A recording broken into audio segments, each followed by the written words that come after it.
زکوٰۃ کی اہمیت از روئے قرآن میں کم از کم 32 مقامات پر نماز کے ساتھ زکوٰۃ کا بھی ذکر آیا ہے۔ ارشاد باری تعالیٰ ہے وَأَقِیمُوا الصَّلَاةَ وَآتُوا الزَّکَاۃَ، اللہ فرماتے ہیں نماز قائم کرو، وَآتُوا الزَّکَاۃ، اور زکوٰۃ ادا کرو۔ اس کے بعد کیا ہے جی؟ زکوٰۃ حاجت مندوں کا حق ہے۔ قرآن مقدس میں اللہ تعالیٰ کا پھر ارشاد ہوتا ہے وَالَّذِينَ فِي أَمْوَالِهِمْ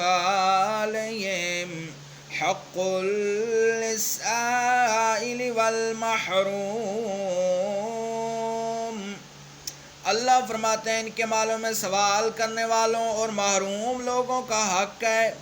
اللہ فرماتے ہیں جو لوگ سوال کرتے ہیں، مانگتے ہیں، اور جو محروم لوگ ہیں جن کے پاس کھانے پینے کو کچھ نہیں ہے، یہ جو مال میں نے ان لوگوں کو دیا ہے اس میں خاص طور پر ان لوگوں کا حق ہے۔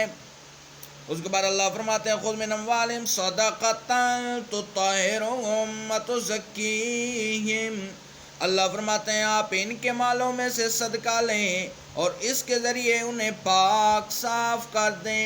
جو مال اکٹھا ہوتا ہے اس میں سے جب زکوٰۃ ادا نہیں کی جاتی، ایک تو وہ مال تباہ و برباد ہو جاتا ہے، دوسرا اس مال سے برکت ختم ہو جاتی ہے، تیسرا کیا ہوتا ہے؟